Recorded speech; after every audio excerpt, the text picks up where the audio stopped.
Hi dear students, चलिए आज का टॉपिक है शेमी मॉडल्स। बिकॉज वर्ब का क्लास चल रहा है। इससे पहले हम लोग 2 लेक्चर पढ़ चुके हैं। फर्स्ट था लेक्सिकल वर्ब। लेक्सिकल वर्ब में changing forms of the verb जो भी थे, जो भी थॉट्स थे, सारा क्लियर हुआ। और नेक्स्ट था मॉडल्स। तो मॉडल्स में हम लोग सीखे कि 10 संख्या थी but always required B 1। But आज का जो टॉपिक है वो है शेमी मॉडल्स।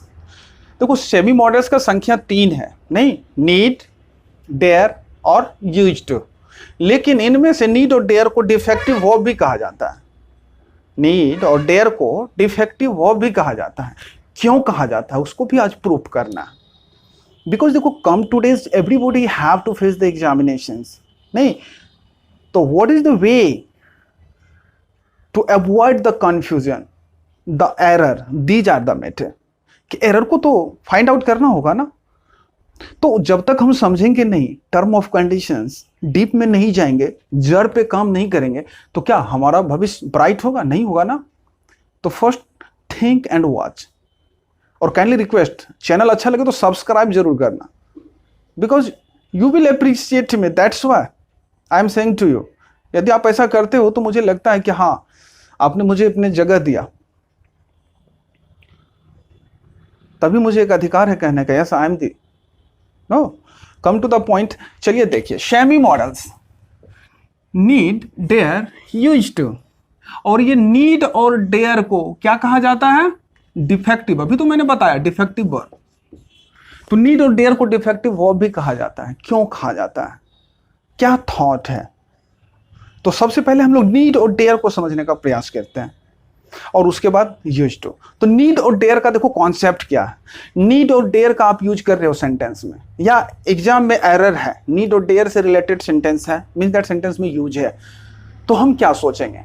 तो first we have to think, auxiliary verb की तरह काम कर रहा है या मेन वर्ब की तरह। क्योंकि देखो, इसका जो नाम रखा गया है नीड और डेयर का डिफेक्टिव वर्ब, बिकॉज सेंटेंस में ये कभी एक्सिलरी वर्ब का काम करेगा, कभी मेन वर्ब का। तो एक्सिलरी वर्ब का तरह काम करेगा तो क्या मैंडेटरी है? जब मेन वर्ब की तरह काम करे तो क्या मैंडेटरी है? जब तक इस कॉन्सेप्ट को आप क्लियर नहीं करोगे तो क्या you will be a best guys? You can do anything come to days, no, you will be interrupt. That's why first we have to clear the concept. Concept number 1 देखो क्या कह रहा है। तो ये 2 यूजेज है, किसका? नीड और डेयर का। नहीं, अब यहां पर दे दो हेडिंग में आप नीड और डेयर। अब ये नीड और डेयर कभी क्या करेगा? आपको मेन वर्ब का रोल प्ले करेगा और कभी एक्सिलरी वर्ब का। नहीं, अब कैसे? तो इस चीज को हम लोगों को समझना है। तो देखो, जब कभी ये नीड और डेयर एक्सिलरी वर्ब का काम करे तो आप नोट्स में लिख लो कि नंबर 1 टू का यूज नहीं करेंगे। नंबर 2, जब नीड और डेयर एक्सिलरी वर्ब का काम करेगा सेंटेंस में तो हमको सिर्फ निगेटिव या इंटरोगेटिव सेंस देने का काम करेगा। अब देखो, निगेटिव और इंटरोगेटिव, निगेटिव मीन्स नकारात्मक सेंस, और इंटरोगेटिव हम दोनों को बोलते हैं, नहीं, यस नो क्वेश्चन और WH क्वेश्चन को। इतना तो कॉन्सेप्ट क्लियर है ना। तो ये हमारा दोनों हो गया इंटरोगेटिव सेंटेंस। यहां आ जाओ, नीड और डेयर जब मेन वर्ब का रोल प्ले करेगा, किस चीज का? मेन वर्ब का। तो नंबर 1 में नोट याद रखो आप कि टू जरूरी है, टू लगाना ही लगाना है, यानी टू का यूज होगा। Number 2, use in all sense. ये पॉजिटिव, नेगेटिव, इंटरोगेटिव प्रत्येक जगह यूज होगा, लेकिन टू मैंडेटरी है। जब मेन वर्ब की तरह काम करे तो आपको टू लगाना ही लगाना है। अब एग्जांपल के थ्रू समझते हैं। तो पहला सेंटेंस देखो यहां पे आप, एग्जांपल नंबर 1। सपोज आई ले लूं कि I don't go to England. तो ये प्लेस आप बदल सकते हो, I don't go to America, I don't go to Delhi, I don't go to market, anything else. तो सेंटेंस तुम बना सकते हैं। नहीं, तो ये हमारा क्या दे रहा है? तो ये निगेटिव सेंस दे रहा है। नहीं, तो यहां पर हम क्या देख रहे हैं कि सब नीड और डेयर का, यानी हम यूज कर रहे हैं किस चीज में? As auxiliary verb. तो 2 ही सेंस देगा ना, या तो आप निगेटिव सेंटेंस में यूज कर सकते हो या इंटरोगेटिव, यानी यस नो क्वेश्चंस या WH क्वेश्चन में हम यूज कर सकते हैं। तो यहां पर देखो मैंने एक निगेटिव सेंस ले लिया है सेंटेंस। तो अब मैं आपसे पूछूं कि I don't go to England, तो ये जो डोंट वर्ड है यहां पर, तो ये कौन सा वर्ब हुआ? तो आप क्या कहोगे?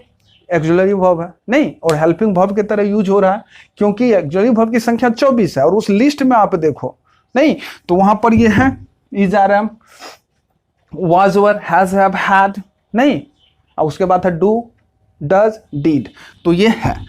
अब मैं आपको क्या सिखाऊं कि अब मैं आपको बता रहा हूं, चलो इसको आप हटा दो और इसके जगह पे निगेटिव सेंस में हम यूज कर देते हैं नीड नॉट या डेयर नॉट, यानी नीडंट और डेरेंट। तो यहां पर अगर मैं नीडंट या डेरेंट ये दो वर्ब का यूज कर दिया, तो अब मैं आपसे पूछूं कि यहां पर नीड नॉट और डेयर नॉट, ठीक ना, ये कौन सा वर्ब है? तो आप क्या कहोगे? अरे अभी तो एक्सुलरी वर्ब की जगह पे एक्सुलरी वर्ब का यूज कर दिया ना, तो एक्सुलरी वर्ब से इसको रिप्लेस किए, तो ये कौन सा वर्ब हुआ? तो एक्सुलरी वर्ब हुआ। नहीं, तो यहां पर देख लो कहीं पर टू का है, I need not go to England, मुझे इंग्लैंड जाने की जरूरत नहीं। आई डेयर नॉट या डेरेंट गो टू इंग्लैंड, मुझे इंग्लैंड जाने की हिम्मत नहीं या साहस नहीं। तो हम क्या देख रहे हैं? निगेटिव सेंस दे रहा है, नहीं।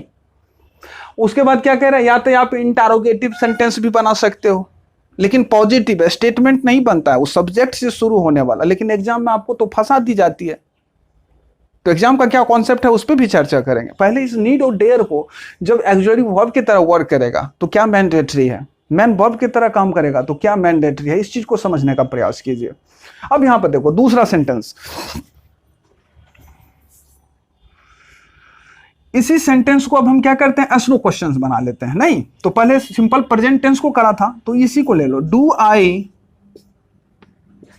गो टू इंग्लैंड, यानी ये एस्नो क्वेश्चंस बन गया, तो क्वेश्चन मार्क देना जरूरी है। तो अब देखो डू आई गो टू नहीं इंग्लैंड, अब यहां पर ये डू हमारा क्या हुआ? एक्सुलरी वर्ब है ना। अब इसको हम क्या करेंगे? इस डू को रिप्लेस कर देंगे किस चीज से? नीड से और डेयर से। अब यहां पर देखो, need I go to England, क्या मुझे इंग्लैंड जाने की जरूरत है? Dare I go to England, क्या मुझे इंग्लैंड जाने की डेयर है, हिम्मत है, साहस है, तो क्या सेंस दे रहा है? तो ये दो तरह से यूज हुआ। तो हम क्या देख रहे हैं कि जब कभी एक्सुलरी वर्ब का रोल प्ले करेगा तो डू डज को रिप्लेस कर देना है हमको, किस चीज को? नीड और डेयर से। तो आपका कॉन्सेप्ट क्लियर हो जाएगा।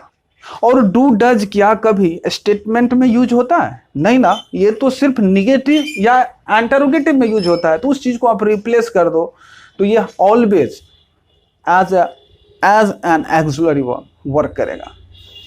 Is that clear? अब दूसरा कॉन्सेप्ट, अब यहां पर क्या करना है आपको? तो एक आई want to go to England, sentence देख लो, मैंने एक वर्ब का यूज किया है want to। अब मैं आपसे पूछूं कि देखो आई want to go to England, मैं इंग्लैंड जाना चाहता हूं, यही सेंस दे रहा है, मैं इंग्लैंड जाना चाहता हूं। अब यहां पर मैं आपसे पूछूं कि ये जो want वर्ब यूज हुआ है इसमें, तो ये कौन सा वर्ब है? तो आप क्या कहोगे? कौन सा वर्ब है बताइए जल्दी। लग रहा होगा यहां मेन वर्ब है तो ये हेल्पिंग वर्ब है, ऐसा कुछ नहीं है। देखो एक्सुलरी वर्ब मैंने आपको बता रखा है कि there are only 24 in the grammar, 24 है ना, उसका लिस्ट मैंने आपको फर्स्ट क्लास में ही दे रखा था। उसके बाद सेकंड और आज ये तीसरा क्लास है, तो कॉन्सेप्ट क्लियर हो जानी चाहिए। If you are my follower, अगर आप फॉलोवर हो तो कॉन्सेप्ट क्लियर हो जानी चाहिए। अब यहां पर देखो वांट, तो वांट उस 24 लिस्ट में नहीं है ना, नहीं है, तो ये मेन वर्ब है, मेन वर्ब की तरह यूज हुआ है इस सेंटेंस में। तो यहां पर वांट टू है। अब ये वांट को क्या करो आप? इसको रिप्लेस कर दो किस चीज से? तो दो वर्ड हमारा है नीड और डेयर, यही ना सीख रहे हैं अभी, क्लास जो हम लोग का चल रहा है नीड और डेयर। तो यहां पर दे दिए नीड या डेयर।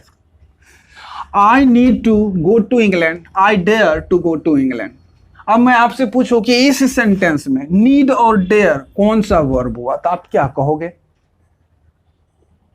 अरे है तो एक सेमी मॉडल्स, नाम पे मत जाओ, सेंटेंस में इसका काम क्या है उस चीज को आप देखो।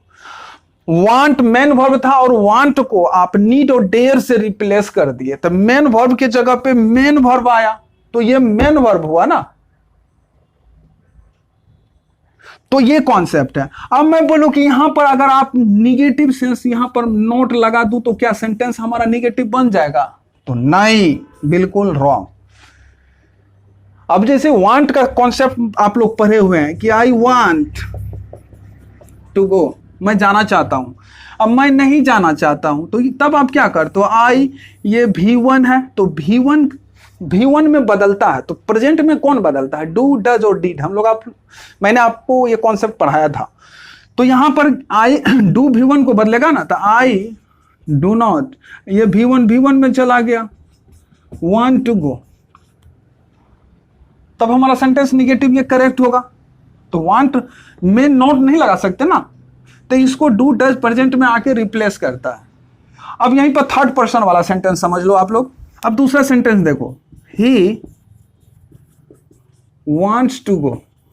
अब ये V5 है, नहीं ये V5 है, मेन वर्ब, नॉट तो नहीं लग सकता। अब ये V5 को कौन बदलेगा? तो डज ना, तो ही डज नॉट या डजंट, ये V1 में चला जाएगा, तो वांट टू गो, तो ये निगेटिव सेंस दिया।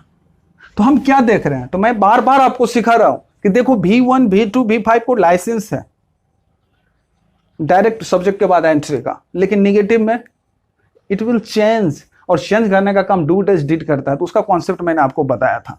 तो मेन वर्ब के साथ नॉट नहीं लगता, आप लिख लो, फेयर कर लो, स्क्रीनशॉट ले लो। जब सेंटेंस में कोई वर्ब मेन वर्ब का रोल प्ले कर रहा है तो हमको नॉट नहीं लगाना है, लगा दोगे सेंटेंस गलत हो जाएगी, कॉन्सेप्ट क्लियर होगा नहीं। अरे जर पे काम करना है, जर पे। मैं आपको अंग्रेजी से खेलना सिखा रहा हूं, तो how to play it's your responsibility. Come to the point. तो यहां पर क्या सीखना है? तो एक चीज क्लियर हो गया कि यहां पे नॉट का यूज हम नहीं करेंगे, तो अब हम करेंगे क्या निगेटिव सेंस के लिए? अब ये क्या है? नीड और डेयर, तो V1 है ना, V1 की जगह पे रिप्लेस किए तो V1 है। ही सीट नेम के साथ नीड्स डेयर्स हो जाएगा। तो नॉट टू वेरी, समझने का प्रयास करते हैं। तो I don't need to go to England, या I don't dare to go to England. नहीं, अब इसका एसनो क्वेश्चन बनाऊं तो डू डज बाहर आ जाएगा ना, तो डू आई, अब बचा क्या? या तो आप नीड ले लो या डेयर ले लो, टू गो टू इंग्लैंड। तो अब यहां पर देखो, यहां पर नीड और डेयर का हम यूज किए, यहां पर यूज किए, तो यहां पर हम क्या देख रहे हैं? Use as a main verb, तो टू कंपल्सरी है, टू आपको लगाना ही लगाना है। यूज इन ऑल सेंस, ऐसा नहीं कि ये सिर्फ निगेटिव या इंटरोगेटिव में यूज करेंगे। यदि डीड और डेयर का आप यूज कर रहे हो as a main verb, it will be used everywhere. तो दीज आर द मैटर। अब दोनों में अंतर और कंपैरिजन करते हैं, तो आप यहां पर समझने का प्रयास करो। देखो यहां पर ये निगेटिव सेंस है ना, I need not go to England. यहां पर निगेटिव सेंस कौन सा दे रहा है? I don't need to go to England. तो ये दोनों सेंटेंस देखो, जो सेंस आपका ये दे रहा है नकारात्मक, तो इधर ही तो मेन वर्ब की तरह यूज किया, पॉजिटिव सेंस दे रहा है, लेकिन इसका नेगेटिव सेंटेंस ये है। तो नीड और डेयर सिर्फ निगेटिव और इंटरोगेटिव में यूज होता है एज एन एक्सुलरी वर्ब। तो ये निगेटिव सेंटेंस है, तो इधर आपको मेन वर्ब जो रोल प्ले करता है उसका निगेटिव सेंटेंस है। तो इसका हिंदी और इसका हिंदी मैच करो। I need not go to England, I don't go to England, मुझे इंग्लैंड जाने की जरूरत नहीं। तो यहां भी कह रहा है I don't need to go to England, मुझे इंग्लैंड जाने की जरूरत नहीं। अब यहां पर देखो, ये है एस्नो क्वेश्चन, यानी इंटरोगेटिव सेंटेंस है ये, number 2। Need I go to England, तो यहां पर देखो do I need to go to England. तो इस दोनों सेंटेंस को आप देख लो, दोनों का हिंदी सेम है। जो हिंदी इसका वही हिंदी इसका, जो हिंदी इसका वही हिंदी इसका। That is called defective verb. इसलिए इसको डिफेक्टिव वर्ब भी कहा जाता है, नीड और डेयर को। और नीड और डेयर का यही कॉन्सेप्ट है। अरे लॉलीपॉप आपको बहुत मिलेगा, जड़ पे काम करना है, life is like a game, how to play it's your responsibility. एक अच्छा प्लेयर बनो आप, कहां पर खेलना है, कैसे खेलना है, एक रणनीति बनाओ and go ahead, no one can break you. तो दूसरा कॉन्सेप्ट है यूज टू। अब यूज टू में भी एग्जाम में गलतियां होती है, क्यों होती है, उसका क्या वजह है, उसका क्या थॉट है, इस चीज को समझते हैं। अब देखो यूज टू, आइडेंटिटी, REA, ये पास्ट पार्टिसिपल होता है, REA नहीं, यूज टू का यूज आप पास्ट पार्टिसिपल में करते हो कि मैं वहां जाया करता था, वो मुझे बुलाया करती थी, ठीक ना, आप रोज मुझे फोन किया करते थे। तो there are two types of identity. कह रहा था ये थी में भी हम यूज करते हैं, तो उसमें तो 3 सेंटेंस है ना, 3 कॉन्सेप्ट है ना यूज करने का, था ये थी। एक सब्जेक्ट के बाद डायरेक्ट V2 आप लगा देते हो। दूसरा कॉन्सेप्ट है पास्ट परफेक्ट टेंस, हैड के बाद बेहतरीन, वो भी करेक्ट है। और तीसरा कॉन्सेप्ट है आपका यूज टू, उसमें भी यूज करते हैं हम, था ये थी। लेकिन मैं आपसे इसको सजेस्ट करूंगा, जब कभी इस तरह का लैंग्वेज हो कि मैं अंग्रेजी पढ़ाया करता था, जब मैं क्लास में था अंग्रेजी बोला करता था, तो इस तरह का सेंस हो तो आप यूज करो, बेटर लगेगा सुनने में। इस आइडेंटिटी को आप फॉलो कीजिए। अब इसका क्या पढ़ना है हम लोग को पढ़ना है कि यूज टू का करेक्टली यूज जो होता है किस तरह से। इसका स्ट्रक्चर देखो आप, सब्जेक्ट, यूज टू, V1 और अदर वर्ड। अब इसका जब निगेटिव बनाते हैं तो क्या होता है, निगेटिव बनाने में बहुत 2 गलतियां होती है हमसे। कुछ आदमी डिड, जिसको नॉलेज पूरा डीप नहीं है कि what is the real concept of use to, तो वो यूज टू को डिड नॉट लगा के निगेटिव सेंस कर देता है। ये गलतियां हैं। जिसको जानकारी है कि what is the correct use of use to, तो वो आपको नोट लगा के काम निकाल लेते हैं। तो किसको सही मानूं, इस चीज पे काम करना है। तो आइए इसको समझते हैं। जैसे हम दे दें कि आई यूज टू गो देयर, तो मैं वहां जाया करता था। अब इसका निगेटिव बनाऊंगा तो क्या यहां पे नोट लगाएंगे तो करेक्ट होगा? आप पहले सोच लो कि आप क्या करते हो। या आप बनाते हो ऐसे कि I didn't use to go there, कैसे बनाते हो आप? अब मैं किसको करेक्ट मानूं, इस 1 को या इस 2 को? तो according to my point of view ये सेंटेंस करेक्ट है, ये इनकरेक्ट है। अब क्यों? तो चलो, I use to go there, ठीक ना, ये क्या है, शेमी मॉडल्स है। नीड और डेयर का अलग कॉन्सेप्ट है, अभी हम लोग क्लियर किए हैं। यूज टू पे आ जाओ आप, जो जिस तरह से हम सीख रहे हैं उस तरह से आप अपने मेमोरी में स्टोर करते चलो। Then it is possible that come to days you will be a bright students. These are the fact. It is the reality. तो listen carefully. कह रहे I used to go V1, तो यहां पर देख लो आप क्या है, तो ये मॉडल्स है, तो यहां पर V1 को ये रिक्वायर किया नहीं, तो ये मॉडल है।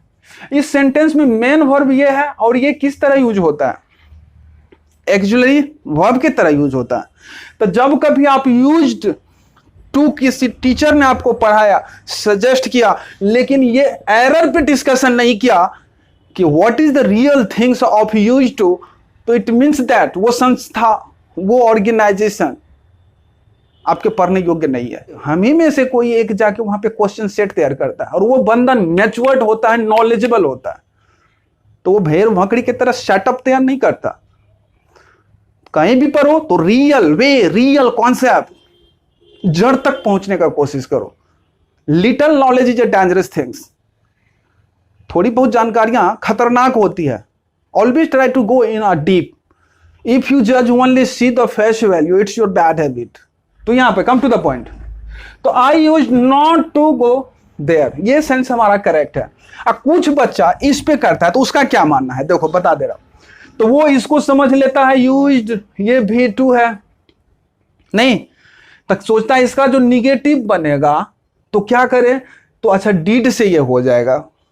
अब कुछ आदमी भी जो अपने आप को ज्ञानी महागुरु समझते हैं, वो भी सजेस्ट कर देते हैं कि ऐसा ही कॉन्सेप्ट है, वो आपके लिए पढ़ नहीं सकता, कुछ आलसी होते हैं।